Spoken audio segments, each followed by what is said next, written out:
உலக தமிழ் சொந்தங்களுக்கு வணக்கம். இன்று எமது தலைமுறை கட்சியினுடைய தலைவர் சிதம்பரம் கருணாநிதி அவர்கள் இலங்கையிலிருந்து நம்மோடு இணைந்திருக்கிறார். சமகால இலங்கை விவகாரங்கள் தொடர்பில் நிறைய விஷயங்கள் கதைக்கலாம். வணக்கம். வணக்கம். சிறை கலவரத்துக்கும் இலங்கைக்கும் மிகப்பெரிய தொடர்பு இந்த ஜூலை மாசத்திலிருந்தே வந்து கொண்டே இருக்கு அப்படின்றத சொல்லலாம். குறிப்பாக பாத்தீங்க அப்படின்னு சொன்னால் நீர்கொழும்புல இருந்து தொடங்கி மகர, மேகசின், குருவிட்ட, பல்லசேன இந்த மாதிரியான சிறைகள்ல தொடர்ந்து கலவரங்கள் ஏற்படுத்தப்பட்டு கொண்டே இருக்கு. இதை அவதானிக்க கூடியதாக இருக்கு. குறிப்பாக இந்த அதாவது நீர்கொழும்பு சிறைச்சாலையில் சிறை கலவரம் நடந்த போது பரபரப்பாக பேசப்பட்ட அளவுக்கு தொடர் சிறை கலவரங்கள் தொடர்பில் பெருசாக செய்திகள் வெளியிடப்படவில்லையோ அப்படின்னு சொல்லி ஒரு கேள்வி எனக்குள்ள எழுகுது. இதுக்கான ஏதாவது காரணம் இருக்கா, பின்னணி இருக்கா? ஏன் இந்த செய்திகள் பெரிய அளவுல வெளி உலகத்துக்கு வெளிச்சம் போட்டு காட்டப்படவில்லை, இல்லது அவ்வளவு பெரிதாக கலவரம் நடக்கவில்லை? இது தெரிவித்த போதிலும் அது சரியாக நடவடிக்கை எடுக்கப்பட்டிருக்கவில்லை. இதன் உண்மையான காரணம். இது தொடர்ச்சியாக அனைத்து இடங்களும் நடைபெறும் என்று நான் தெரிவித்திருக்கிறேன் தமிழ் சங்க ஊடகங்களில் நீங்கள் ஆரம்பித்தவுடன். எனவே அப்போதே இவர்கள் சரியான பாதுகாப்பு செயல்பட்டிருந்தால் இப்பிரச்சனை ஏற்பட்டிருக்காது என்று நான் நினைக்கிறேன். கண்டிப்பா. நீங்க குறிப்பாக இதுக்கு முன்னதாக பேசுகிற போது ஒரு விஷயத்தை சொல்லியிருந்தீர்கள். ராணுவ தரப்பு அல்லது பாதுகாப்பு தரப்பு சிறைகளுக்கு வெளியில் தான் காவல் நிற்கிறது. ஆனால் சிறை கலவரங்களை தடுப்பதற்காக அவர்கள் சரியான இடங்கள்ல நிறுத்தி வைக்கப்படவில்லை அப்படின்னு ஒரு விஷயத்தை குறிப்பிட்டிருந்தீங்க. இதன் மூலமா நீங்க என்ன சொல்ல விரும்புறீங்க? நிச்சயமாக ராணுவம் போலீசார் வெளியில் இருப்பதை விட ராணுவம் போலீசார் உள்ளே இருக்க வேண்டும். உள்ளே நிறுத்தப்பட்டிருந்தால் இவ்வாறான பிரச்சனைகள் ஏற்படாது என்றே நான் கருதுகிறேன். கண்டிப்பா. உள்ளே ராணுவம் போலீசார் நிறுத்தப்படும் வேண்டும் சொன்னா அவர்கள் இருக்கிற பயம் காரணமாக இந்த கலவரங்கள் நடத்தப்படாது அப்படின்னு சொல்லி நீங்க நினைக்கிறீங்களா? அல்லது எதுக்காக நீங்க நடத்தப்பட ஏன்னு சொன்னா கலவரம் அப்படி என்பது ஏதோ ஒரு வகையில திட்டமிட்டுத்தான் நடத்தப்படுகிறது அப்படின்ற மாதிரியான செய்திகள் பலவும் பொதுத்தளத்துல இருக்கு. இது ஒரு ராணுவத்துக்கும் போலீசாருக்கும் பயந்து அந்த திட்டமிடுதல்கள் நிறுத்தப்படும் அப்படின்னு நீங்க நினைக்கிறீங்களா? நிச்சயமாக ஆயுததாரிகளாக இருக்கும் போது அவர்கள் பயப்படுவார்கள். அடுத்தது ஒரு சிறைச்சாலையில் 2000 3000 இருக்கும் போது அங்கே 500 அதிகாரிகள் 200 அதிகாரிகள் இருந்தால் அவர்கள் பயப்படவும் மாட்டார்கள். இராணுவத்தை யார் பார்த்தாலும் பயப்படுவார்கள். ஆகவே இராணுவத்தை நிச்சயமாக உள்ளே நிறுத்த வேண்டுமே தவிர வெளியில் அல்ல. எனவே அவர்களை பார்த்தவுடன் அவர்கள் அமைதியாகி விடுவார்கள். குறிப்பாக எனக்கு இன்னொரு கேள்வியும் இருக்கு. தொடர்ந்து இப்ப ஒரு சிறை நீங்க ஏற்கனவே சொல்லியிருந்தீங்க, இது தொடரும் அப்படின்னு சொல்லி நீங்க சொன்னது போலவே இப்ப பல்லசேன சிறை வரைக்குமே கலவரங்கள் தொடர்ந்து கொண்டிருக்கிறது பார்க்கிறோம். இந்த கலவரங்கள் எதற்காக திட்டமிடப்படுகின்றது? இதில் நிச்சயமாக ராஜபக்சையின் குடும்பம் பின்னணியில் இருக்கும் என்று எதிர்பார்க்கப்படுகின்றது. நான் ஏற்கனவே கூறியது போல் பெசிலை கொண்டு வருவதற்காக இங்கு அமெரிக்காவிலிருந்து கொண்டு வருவதற்கு அனைத்தும் தயார் செய்யப்பட்டிருக்கு. இந்த வேளையிலே இந்த நாட்டில் பாதுகாப்பு இல்லை என்ற ஒரு காரணத்தை காமித்து அவர் ஒரு சாதாரண மனிதர் அல்ல, முன்னாள் கேபினட் அமைச்சர் மற்றும் ஜனாதிபதியின் சகோதரர், இளைய சகோதரர். ஆகவே இவ்வாறான கருத்துக்களை கூறும்போது இங்குள்ள தூதரகங்கள் பார்ப்பார்கள், நிச்சயமாக சிறைச்சாலையில் பாதுகாப்பு இல்லை என்பதற்காக அவரை இங்கு அனுப்புவதை அவர்கள் சற்று நிறுத்தி வைக்கலாம். இப்போ நிறுத்தி வைக்கப்பட்டிருக்கிறது. அப்ப நீங்க இந்த விஷயத்தை ஏற்கனவே நமது முன்னைய நேர்காணல்ல பதிவு செய்திருந்தோம். நீங்கள் சொன்னது போல அவருடைய இலங்கைக்கான அவரை அழைத்து வருகின்ற அந்த விடயம் நிறுத்தி வைக்கப்பட்டிருக்கா? நிச்சயமாக இருக்கலாம். இதுவரை அவர் கொண்டு வரப்படவில்லை. எனவே பின்னணி என்ன நடக்கிறது என்பது தெரியவில்லை. தொடர்ச்சியாக ஒவ்வொரு சிறைச்சாலையிலும் பிரச்சனை ஏற்படும் போது நிச்சயமாக அந்த நாடுகளில் அவர் ஒருபோதும் அனுப்ப போவது கிடையாது. காரணம் அவர் தஞ்சம் புகழவில்லை, அவர் அங்கு பிரஜா உரிமையோடு வாழ்கின்றார். எனவே அவரை அனுப்ப மாட்டார்கள் நிச்சயமாக. கண்டிப்பா. இந்த இடத்துல இன்னொரு கேள்வியும் இருக்கு. என்ன அப்படின்னு சொன்னா, தொடர்ச்சியாக இந்த சிறை கலவரங்கள் வெடிப்பதற்கு மிக அண்மையான காலகட்டங்கள்ல ஏதோ ஒரு ஜனாதிபதியினுடைய அல்லது மஹிந்த சகோதரர்களுடைய ஒரு வழக்கு விசாரணை முன்னதாக வருகிறது அல்லது பின்னதாக வருகிறது. அப்போதுதான் இந்த சிறை கலவரங்கள் வெடிக்கிறது அப்படின்னு சொல்லி இதை அவதானிக்கிறவர்கள் தெரிவிக்கிறார்கள். நீங்கள் பசில் ராஜபக்சவினுடைய ஒரு விடயத்தை சொன்னீர்கள். ஆனால் இதே போல பார்த்தீர்கள் இதுக்கு முன்னதாக முன்னாள் ஜனாதிபதி கோத்தபாயனுடைய ஒரு வழக்கு விசாரணைக்கு வருகிற போதுதான் எனக்கு தெரிந்த அனுராதபுரம் சிறை கலவரம் வெடித்திருந்தது. இதை நீங்கள் அவதானித்திருந்தீர்களா? அது ஒரு காரணம். மற்றது உண்மையாகவே அவருடைய விசாரணைக்காக அல்ல அந்த பிரச்சனைகள் வருகின்றது. அதாவது இலங்கையில் உள்ள அனைத்து சிறைகளிலும் பாதுகாப்பு இல்லை என்பதை வெளிநாட்டு தூதரகங்களுக்கு அறிவிக்க வேண்டும் என்பதற்காக இவை கையாளப்படுகின்றதே தவிர வேறு காரணங்களாக இருக்க முடியாது. விசாரணை நிறுத்தப்பட போவது இல்லை ஒருபோதும். ம். உள்நாட்டு பிரச்சனை வந்தால் விசாரணைகளுக்கு எவ்விதமான இடையூறுகளும் இருக்காது. ஆனால் வெளிநாட்டிலிருந்து வருவது தாமதமடையும். அதை தாமதமடைய வைப்பதுதான் ராஜபக்ச குடும்பத்தினரின் எதிர்பார்ப்பு. நிச்சயமா. இப்போ இந்த சிறை கலவரங்கள் இப்போது பரவுகிறது. இந்த சிறை கலவரங்கள் நாளைக்கு சிறை கலவரங்கள்ல இருந்து வேறு என்ன மாதிரியான விளைவுகளை இலங்கைக்கு ஏற்படுத்தும் அப்படின்னு சொல்லி நீங்க நினைக்கிறீங்க? இப்போது சிறையிலே முடித்து இவர்கள் ஒவ்வொன்றாக கொண்டு வந்த முதலாவதாக கடற்றொழிலாளர்களை வீதியில் இறக்கினார்கள் எதிர்க்கட்சியினர், அதில் தோல்வி கண்டார்கள். அதன் பின்பு விவசாயிகளை கொண்டு வந்தார்கள் வீதிக்கு, அதிலும் தோல்வி. பிறகு பௌத்த மதகுருக்களை கொழும்புக்கு கொண்டு வந்தார்கள், அதிலும் தோல்வி. ம். போக்குவரத்தில் இடையூறு செய்வதற்காக போக்குவரத்தில் உள்ள பஸ் சாரதிகளை வீதியில் இறக்கினார்கள், அதிலும் தோல்வி. எனவே கடைசியாக இப்போது வந்திருக்கின்றார்கள் சிறைச்சாலைக்கு. எனவே சிறைச்சாலை முடித்த பின்பு நிச்சயமாக அவர்கள் பொது வேலை நிறுத்தம் ஒன்றில் ஈடுபடுவார்கள். அதில் ம். எவ்விதமான மாற்று கருத்தும் இல்லை. ம். அரசை ஸ்தாபிப்பதற்காக, அரசை செயல்பட விடாமல் செய்வதற்காக இவர்கள் இவ்வாறாக செய்யலாம். எனவே அரசாங்கத்திற்கு அதிகாரம் இருக்கின்றது, பலம் இருக்கின்றது. உங்களுக்கு தெரியுமா இருக்கும், 77ஆம் ஆண்டு ஜெயவர்தன இந்த நாட்டில் ஜனாதிபதியாக பிரதமராக பதவியேற்று அதன் பின் ஜனாதிபதியாக அந்த காலகட்டத்தில் ஸ்ரீலங்கா சுதந்திர கட்சியினர் அனைவரும் சிடிபி போக்குவரத்து சபையில் இருந்தவர்கள் வேலைநிறுத்தம் செய்தார்கள். ம். மிக தெளிவாக அன்றைய ஜனாதிபதி ஜெயவர்தன கூறியிருந்தார், வேலை நிறுத்தத்தில் ஈடுபடுபவர்கள் உடனடியாக வீட்டுக்கு அனுப்பப்படுவார்கள் என்று. அதன் அடிப்படையில் அவர்கள் உடனடியாக வேலை நிறுத்தத்தில் இருந்த அனைவரையும் விலக்கிவிட்டு புதிதாக தொழில் கொடுத்தார். ம். எனவே அவ்வாறாக இன்று அதிகாரம் இவர்களுக்கும் இருப்பதால் இவ்வாறான நிலை ஒன்று ஏற்படுமாக இருந்தால் அரசாங்கம் தைரியமாக அறிவிக்க வேண்டும். வேலை நிறுத்தம் செய்தால் இந்த நாட்டுக்கு விரோதமான செயல். மக்கள் வேலை நிறுத்தம் என்பது என்ன? மக்கள் பாதிக்கப்படுவார்கள். இந்த நாட்டில் 2,25,00,000 கண்டிப்பா. மக்களுடைய பாதிப்பை ஏற்படுத்துபவர்கள் உடனடியாக அரச தொழிலிருந்து வெளியேற்றப்படுவார்கள், தூக்கி எறியப்படுவார்கள் என்று கூறி புதிதாக நிறைய பேருக்கு தொழில் வாய்ப்பு இல்லாமல் இருக்கின்றது என்று பட்டதாரிகள் தொழில் இல்லாமல் இருக்கின்றனர். எனவே அவர்கள் அனைவரையும் இணைத்துக் கொள்ளுங்கள், இவர்கள் உடனடியாக விளக்குங்கள், அல்லது ம். இந்த அரசாங்கம் செய்ய முடியாத ஒரு சூழ்நிலை ஏற்படும். அதாவது அரசாங்கத்தை ஸ்தம்பிக்க வைப்பதற்காக இப்ப சிறை கலவரங்கள்ல தொடங்கி கால வரையற்ற வேலை நிறுத்தங்கள் வரைக்கும் இது செல்றதுக்கான வாய்ப்பு இருக்கு அப்படின்னு சொல்லி கருணாநிதியினுடைய உளவுத்துறை சொல்லுது அப்படின்னு சொல்லி எடுத்துக்கொள்ளலாம். நிச்சயமா நான் சொன்னதெல்லாம் நடக்குது. அதான் எனக்கு அதான் கேட்கிறேன், இது உங்களுடைய நடக்கும். உளவுத்துறை, நீங்க ஏதாவது உளவுத்துறை வச்சிருக்கிறீங்களான்னு சொல்லித்தான் கேட்கிறேன் மறைமுகமாக. மறைமுகமாக இருக்குதா இல்லையாங்கிறதுல நான் சொல்றதெல்லாம் இப்போது நடந்து கொண்டிருக்கின்றது. ஆகவே அரசாங்கம் சற்று ஜாக்கிரதையாக முன்னெச்சரிக்கையாக அனைத்தையும் செய்ய வேண்டும். கண்டிப்பாக. குறிப்பாக இந்த சிறை கலவரங்களோடு தொடர்புடைய ஒரு பெயராக குடு சலித் அப்படின்னு சொல்லப்படுகின்றவருடைய ஒரு பெயர் ஒன்று அடிபடுகிறது. குறிப்பாக அவர் பிரான்சில் இருக்கிறார் அப்படின்னு சொல்லியும், அவரை வியட்நாம்ல இருந்து பிரான்சுக்கு அனுப்புவதற்காக முன்னாள் ஜனாதிபதியினுடைய ஒரு ஒரு சொந்தக்காரர் ஒருவர் அவருக்கு பல லட்சங்கள் பணம் கொடுத்ததாகவும் சொல்லப்படுகிறது. இந்த குடு சலித் அப்படி என்பவர் அதாவது நமல் ராஜபக்ஷவினோடும் ஒரு தொடர்பு நிலையில இருக்கிறார், அவருடைய நண்பர் அப்படின்ற மாதிரியான சில தகவல்களும் கசிக்கிறது. இந்த சிறை கலவரங்கள் பிரான்சில் இருந்து திட்டமிடப்பட்டது அப்படின்னு சொல்லி ஒரு தகவல்கள் வெளியாகி கொண்டிருக்கிறது. இது தொடர்புல உங்களுக்கு ஏதும் மேலதிக தகவல் தெரியுமா? இல்லை, நிச்சயமாக அதைத்தான் நான் ஏற்கனவே கூறினேன். இதன் முழுமையாக பின்னணியில் இருப்பவர்கள் ராஜபக்ச குடும்பமாகத்தான் இருக்க வேண்டும். வேறு எவருக்கும் இவ்வாறாக மிக அழகாக, தெளிவாக, தைரியமாக செய்வதற்கு வேறு யாராலும் முடியாது. எனவே நிச்சயமா. குடுசலிம் என்பதை விட போதைப் பொருள்களின் தகப்பனாகவே மகிந்த குடும்பமும் இருக்கின்றது. கண்டிப்பா. இவர்கள் இப் தான் இது ம். அனைத்துக்கும் காரணம். நிச்சயமா. இந்த இடத்தில் நாம் மஹிந்த மீதான நிறைய வழக்குகளை இந்த காலகட்டத்தில் மே மே மாதத்துக்கிட்டயான காலகட்டத்துல மஹிந்த மீதே வழக்கு தொடுக்கப்பட்டிருந்தது.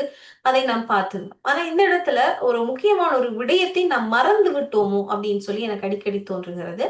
மஹிந்தவனுடைய மனைவியிடம் முள்ளிவாய்க்காலில் இருந்து கொண்டு வரப்பட்ட குழந்தைகளை கையளித்ததாக பலரும் தெரிவிக்கிறார்கள். எத்தனையோ ஆயிரம் தாய் தந்தையரற்ற குழந்தைகளை அவரிடம் கையளித்தேன் அப்படின்னு ஒரு விஷயத்தை குறிப்பிடுகிறார்கள். அதே போல அன்றைய காலகட்டத்துல இலங்கையிடம் இருந்து வெளிநாட்டுக்கு டொனேஷனாக கொடுக்கப்பட்ட கண்கள், அந்த கண் தானம் செய்யப்பட்ட அந்த அளவும் அதிகம் அப்படின்னு சொல்லப்படுகிறது. இதுக்கு ஏதாவது இன்டர்லிங்க் இருக்கிறதா? அந்த குழந்தைகள் என்ன, அந்த குழந்தைகள் தொடர்பில் யாராவது இலங்கையில் இருக்கின்ற அரசியல்வாதிகளா அல்லது சமூக ஆர்வலர்களா அல்லது மனித உரிமை தளத்தில் இயங்குபவர்களா ஏன் இதுவரைக்கும் எந்த கேள்வியையும் எழுப்பவில்லை, கேட்கவில்லை? இது இப்போது மாத்திரமல்ல, பிரேமதாச ஜனாதிபதி ஆகிய காலத்திலும் இவ்வாறாக நடந்தது. அதிகமான கண் தானம் செய்யப்பட்ட போது கிழக்கு மாகாணத்தில் பல ஆயிரக்கணக்கான மக்கள் காணாமல் போனார்கள். இது இன்று நேற்று அல்ல. 89 90 ஆண்டுகளில் இவை நடந்தன. கண்கள் தானம் செய்யப்பட்டது. அதெல்லாம் தமிழர்களுடைய கண்ணாகத்தான் இருக்க வேண்டும். எனவே இதுவும் நடந்திருக்கலாம். குறிப்பாக முள்ளிவாய்க்காலில் மஹிந்தவனுடைய மனைவியிடம் கையளிக்கப்பட்டதாக சொல்லப்படுகிறது அந்த குழந்தைகள் தொடர்பில் ஏதேனும் இல்லை, செய்திகள் அது உங்களுக்கு நாம் கிடைத்ததா? இல்லை, நிச்சயமாக இல்லை. புகார் செய்வதாக இருந்தாலும் அதற்கான சரியான சாட்சிகள் இல்லாமல் இதெல்லாம் சொல்ல முடியாது. எனவே அவ்வாறான சரியான சாட்சிகள் எவராது இருந்தார்களே ஆனால் தயவு செய்து என்னை தொடர்பு கொள்ளுங்கள். முழுமையான உதவிகளை நான் உங்களுக்கு செய்கிறேன். கண்டிப்பாக.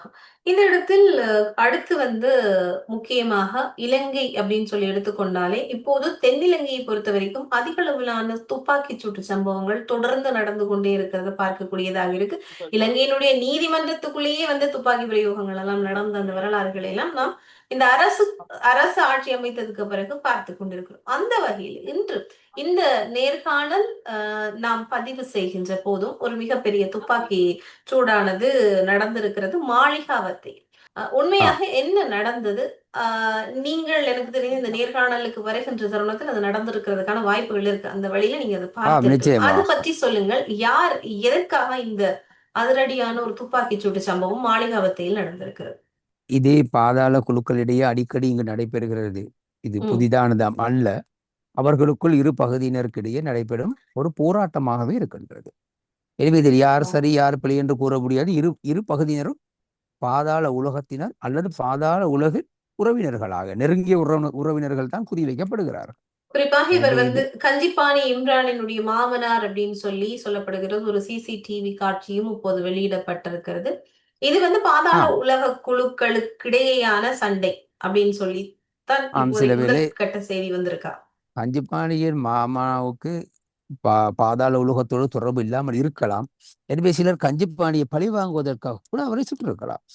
இது கொழும்பில் இப்போது இருக்கின்ற இந்த தென்னிலங்கை ஆயுத கலாச்சாரம் அப்படி என்பது ஏதோ ஒரு வகையில நமக்கு ஒரு விஷயத்தை புலப்படுத்துகிறது. அதாவது சிங்களவர் கைகள்ல, அதாவது கட்டுப்பாடற்ற நிலையில ஆயுதங்கள் இன்னும் இருக்கிறது, மிகப்பெரிய அளவுல இருக்கிறது. அவர்களுக்குள்ளே அவர்கள் அடிபட்டு கொண்டிருக்கிறார்கள். அப்படின்ற போது இந்த ஆயுதங்கள் தமிழர்களுக்கு மிகப்பெரிய சவாலாக இருக்காதா? கொழும்பில் இருக்கிற தமிழர்களாக இருக்கட்டும் அல்லது வடபுலத்தில் இருக்கிற தமிழர்களாக இருக்கட்டும், இது மிகப்பெரிய சவாலை ஏற்படுத்தாதா? இது எப்போது யார் பக்கம் திரும்பும் அப்படின்ற ஒரு சந்தேகம் எனக்கு அடிக்கடி தோன்றது உண்டு. இந்த மாதிரி தங்களுக்குள்ளேயே ஆவேசமாக தாக்குறவர்கள் ஏதோ ஒரு சந்தர்ப்பத்தில் ஒரு தீப்பொறி ஏற்படுகிற ஒரு பட்சத்தில் இது தமிழர்களுக்கு எதிராக திரும்பாதா? சில வேளை திரும்பலாம். அது சரியாக நமக்கு கூற முடியாது. திரும்பலாம். ஆயுத கலாச்சாரம் என்பது இது இப்போது மாத்திரமல்ல. சிஐடியில் கையொப்பமிட வந்த ஒருவர் கொழும்பு தலைமை காரியாலயத்தில் வாசலிலிருந்து 50 மீட்டர் வரும்போது சந்திரிகா ஆட்சி காலத்திலே சுட்டுக் கொல்லப்பட்டார். மஹிந்தையின் இடதுகை வலதுகை என்று கூறப்படும் ஒருவர் மாத்திரையிலிருந்து வந்தவர் சுட்டுக் கொல்லப்பட்டார். எனவே இது இலங்கை நாட்டை பொறுத்தவரையில் இது ஒரு புதினதும் இல்லை. எனவே அந்த காலகட்டத்திலே அது பாதுகாப்பு படைக்காக ஒதுக்கப்பட்டிருந்த பிரதேசமாக இருந்தது. பாதுகாப்பு உயர் வலயமாக இருந்த யுத்த காலத்திலே. சந்திரிகா இருந்த காலத்தில் சுட்டுக் கொல்லப்பட்டார் சிஐடி வாசலிருந்து 50 மீட்டர் தூரத்தில். எனவே அது நிச்சயமாக யார் செய்திருப்பார் என்பது அனைவருக்கும் தெரியும். எனவே இந்த நாட்டில் அப்படித்தான். அதுதான் ஸ்ரீலங்கா என்று கூறுவது. ஸ்ரீலங்கா என்பது ஜனநாயக நாடாக இருந்த போதிலும் இங்கு எதுவும் எப்போதும் நடக்கலாம். கண்டிப்பாக. இப்ப குறிப்பாக மஹிந்த சகோதரர்களினுடைய ஆட்சி காலத்தில் இருந்த துப்பாக்கி கலாச்சாரத்தை விட அனுரகுமார திசுநாயக்கவினுடைய இந்த ஆட்சி காலத்தில் இது கொஞ்சம் அதிகமா இருக்கிறது போல அவதானிக்க முடிகிறது. இதற்கான காரணம் என்னவாக இருக்கும் என்று நினைக்கிறீர்கள்? இதில் அப்பாவிகள் சுட்டுக் கொல்லப்படவில்லை. உண்மையாகவே பாதாள உலகத்தினர் தான் இரு பகுதியும் சுட்டுக் கொள்ளுகின்றார்கள். எனவே அரசாங்கம் செய்ய வேண்டிய வேலையை அவர்களே செய்து கொள்கிறார் என்றுதான் நாங்கள் கூற வேண்டும். நிச்சயமா. இப்ப ஆனா இந்தியாவில் நீங்கள் ம், இந்தியாவில் இந்- என்கவுண்டர்ஸ் மாதிரியான விஷயங்களையும் பார்க்க இல்லை முடிகிறது இல்லை. ஆனால் இங்கே நீங்க சொல்றது போல. இந்தியாவில் என்கவுண்டர் என்கவுண்டர் நடக்கிறது. இங்கே அவர்களுக்குள்ளே என்கவுண்டர் போட்டுக் கொள்ளுகிறார்கள். இதுதான் அதற்கும் இதுக்கும் உள்ள வித்தியாசம். இங்க என்கவுண்டர் இல்லை, அந்த ம், கூட்டத்திலே அவர்கள் இவரை சுடுகிறார்கள், மற்ற கூட்டம் அவர் மாறி சுட்டுக் கொள்ளுகின்றார்கள். எனவே போலீசாருக்கு வேலை மிகுதி, அரசாங்கத்துக்கு குண்டு மிச்சம், துப்பாக்கி குண்டுகள் மிச்சமாகிறது, அவர்களுக்குள்ளே சுட்டுக் கொள்கிறார்கள். இதான் உண்மையா நடக்கின்றது இங்கு. நிச்சயமாக. அடுத்து நாம் தென்னிலங்கை விடயங்கள் பற்றி அவ்வளவு மிக உன்னிப்பாக பல விஷயங்கள் பேசிக் கொண்டிருக்கிற இதே நேரத்துல குறிப்பாக நாம் பார்த்தோம் அப்படின்னு சொன்னால், நம் தென்னிலங்கையில் நடக்கின்ற பல விடயங்கள் பற்றி இப்போது கரிசனையாக பேசிக் கொண்டிருக்கிறோம். வடக்கில் இன்று வரைக்கும் செம்மணியில் 500க்கு மேற்பட்ட எலும்புக்கூடுகள் தோண்டி எடுக்கப்பட்டு கொண்டிருக்கிறது. குவியல் குவியலாக 40 குவியல்களுக்கு மேலாக எலும்புக்கூடுகள் தோண்டப்பட்டு கொண்டிருக்கிறது. நாம் எண்ணிக்கையை மட்டும் பேசிக் கொண்டிருக்கிறோம். ஆனால் அது தொடர்பில காத்திரமான சில நடவடிக்கைகளோ அல்லது DNA பகுப்பாய்வுகளோ, அதற்கு இப்ப எடுக்கப்படுகிற எலும்புக்கூடுகள் அதற்கு பிறகு என்ன செய்ய வேண்டும் என்ற சில விஷயங்களும் நடைபெறுவதாக தெரியவில்லை. இதை யார் முன்னெடுத்து நடத்த போகிறார்கள்? இதை எப்படி நடத்த வேண்டும் என்று நினைக்கிறீர்கள்? இதில் முக்கியமானது நான் பார்த்தேன். நேற்று முன்தினம் சுரேஷ் பிரேமச்சந்திரன் ஒரு ஊடக சந்திப்பில் கூறியிருக்கின்றார் இவ்விடயத்தை. ஆனால் 87ஆம் ஆண்டுக்கு இந்திய இராணுவத்தோடும் அதன் பின்பு இந்திய இராணுவம் இந்த நாட்டை விட்டு சென்ற பின்பு இலங்கை இராணுவத்தோடும் இருந்து பல்லாயிரக்கணக்கான தமிழர்களை அழித்தவர்கள் இபிஆர்எல்எஃப், இஎன்டிஎல்எஃப், டெலோ, புலட் போன்ற மற்றும் டக்ளஸ் தேவானந்த இபிடிபி போன்ற கட்சிகள் தான் இருக்கின்றன. நீங்கள் ஒரு செம்மணியை தான் பார்க்கின்றீர்கள். கிழக்கு மாகாணம் அதுபோல் வட மாகாணத்திலே பல இவ்வாறானவை இருக்கின்றன. நான் ஏற்கனவே மக்களுக்கு தெரிவித்திருக்கின்றேன். தயவு செய்து எங்காவது இப்போ இருந்தால் அல்லது புலம்பெயர் தமிழர்களை உங்களுக்கு ஏதாவது கேள்விப்பட்டால் தயவு செய்து தொடர்பு கொள்ளுங்கள். இது சம்பந்தமாக நாம் தேடி பார்க்க வேண்டும். பல்லாயிரக்கணக்கானவர்கள் ஏற்கனவே கொலை செய்யப்பட்டார். கொலைகாரனே என்று கூறுகிறான் அரசாங்கம் கொன்றது என்று. எனவே இவர்கள் தான் அந்த காலத்திலே 87ஆம் ஆண்டுக்கு பின்பு பல ஆயிரக்கணக்கான தமிழர்கள் அளித்தார். இந்த நாட்டில் உள்ள இராணுவம் அளித்ததை விட தமிழ் மக்களை, தமிழ் இயக்கங்கள் அளித்த தமிழர்கள் தான் அதிகம். நிச்சயமா. இதில் மாற்று கருத்து இல்லை. தமிழனை அளித்தது தமிழர்கள். அது தென்னிலங்கையில் சென்ற இராணுவத்தினர் சிங்கள இளைஞர்களுக்கு அங்குள்ள விடுதலை புலிகளின் உண்மையான ஆதரவாளர்கள் அல்லது அவருடைய உறவுகள் யார் என்பது தெரியாது. எனவே அவர்களை காட்டி கொடுத்தது யார்? ஒவ்வொரு வீதியிலுமே இராணுவத்துக்கு அருகிலே சாக்கு போட்டுக்கொண்டு நிற்பார்கள், தலையாட்டுவார்கள். தலையாட்டும் போது கைது செய்யப்படுவார்கள் தமிழர்கள். இது அவர்களை காட்டி கொடுத்தவர்கள் யார்? இபிடிபி, இபிஆர்எல்எஃப், டெலோ, புளட் இவர்கள் தான் அங்கு இருந்தார்கள். எனவே இப்போது அவர்கள் அனைவரும் தமிழ் தேசிய கூட்டமைப்போடு இணைந்த பின்பு அவர்கள் ஏதோ இயேசு கிறிஸ்து பாவ மன்னிப்பு கொடுத்தது போல் இங்கே பேசிக் கொண்டிருப்பது கேவலமாக இருக்குது. கேலிக்கூத்தாக அல்ல, கேவலமாக இருக்கு. மிக மனவேதனையாக இருக்கிறது. வடகிழக்கில் இருக்கும் தமிழர்கள், பாதிக்கப்பட்ட தமிழர்கள் கூட இந்த பரதேசி கூட்டத்துக்கு வாக்களித்து இவர்களை தலைவர்களாகவும் பாராளுமன்ற உறுப்பினர்களாகவும் ஆக்கி இருக்கின்றார்கள். மிக மனவேதனைக்குரிய ஒரு விடயமாக நான் பார்க்கிறேன். கண்டிப்பாக. இப்போது எனவே வடக்கு செம்மணியில் ம், மன்னிக்கவும், செம்மணி சொல்லுங்க. சம்பந்தமாக இப்போது விசாரணை நடைபெற்றுக் கொண்டிருக்கின்றது. எனவே இது எந்த காலத்தில் இந்த எலும்புக்கூடுகள் இருக்கு, எனவே இது சந்திரிகா காலத்தில் தான் உண்மையாகவே இது புதைக்கப்பட்டது என்று முன்னாள் ஒரு இராணுவ வீரர் தெரிவித்திருந்தார். ம், அதன்படி இதுவரை எந்த தமிழ் அரசியல்வாதியோ எவருமே சந்திரிகா சம்பந்தமாக சந்திரிகாவின் தலைமையில் நடைபெற்றது என்று சந்திரிகாவுக்கு எதிராக எவரும் பேசவில்லை. சுமந்திரர் இந்த தமிழ் பகுதிக்காக பேசுகிறேன், தமிழ் தேசிய கூட்டமைப்பிலே ஒரு ஜனாதிபதி சட்டத்தரணி இருக்கிறார் என்று கூறுகிறார், மக்களின் தேவைகள் எல்லாம் நான் செய்கிறேன் நீதிமன்றத்துக்கு என்று கூறும் இவர் ஏன் சந்திரிகாவின் பெயரை குறிப்பிடவில்லை? அன்று நாட்டின் தலைவராக இருந்தவர் அவர்தானே. நிச்சயமாக அவருடைய பெயர் குறிப்பிட்டிருக்க வேண்டும். இந்த நிமிடம் வரை அவர்கள் எவரும் குறிப்பிடவில்லை.